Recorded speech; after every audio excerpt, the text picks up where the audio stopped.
তারেক রহমানের ৩১ দফা বাস্তবায়ন করার জন্য আজকে আমাদের লিফলেটিং প্রোগ্রাম ছিল। সারা কুমারখালী শহরে আমরা লিফলেটিং করলাম, এর আগেও করেছি, এবং এই ৩১ দফা বাস্তবায়ন করতে পারলে বাংলাদেশের সমস্ত সমস্যার সমাধান ইনশাল্লাহ হয়ে যাবে। এবং নির্বাচনের ব্যাপারে আমরা প্রচারও শুরু করে দিয়েছি। সেটি হলো আগামী ১২ তারিখে নির্বাচন হবে। এই নির্বাচন অবাধ, সুষ্ঠু এবং নিরপেক্ষ নির্বাচন হবে।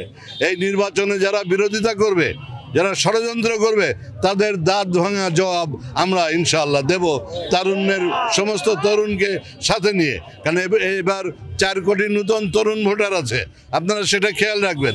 সেই সব ভোটারদের সাথে নিয়ে আমরা ইনশাআল্লাহ আগামী দিন এই ষড়যন্ত্রকারীদের ষড়যন্ত্র আমরা নৎসাৎ করে দেব। জামাতের বা অন্যান্য অঙ্গ সংগঠন বা যারা রাজনৈতিক দল আছে তারা পিআর পদ্ধতি দিয়ে একটা আন্দোলন করার যে একটা প্রক্রিয়া করছে,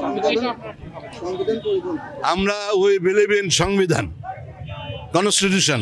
সেই কনস্টিটিউশনে পিআর পদ্ধতি নাই। জামাতালেরা কোথায় এই পিআর পদ্ধতি পাইলো আমি নিজেও জানে না। তাদের ঘোষণাপত্র নাই, তাদের সংগঠনে পিআর পদ্ধতি নাই। পিআর পদ্ধতি একটা ষড়যন্ত্র। সেই ষড়যন্ত্র ভারতের ষড়যন্ত্র। সেই ষড়যন্ত্র বাস্তবায়ন করার জন্য এদেশীয় এজেন্টরা কাজ করছে। এখন কে এজেন্ট আপনারা ভালো বোঝেন, তবে আমরা এর দাঁত ভাঙার জবাব দিব রাজনৈতিকভাবে ইনশাআল্লাহ।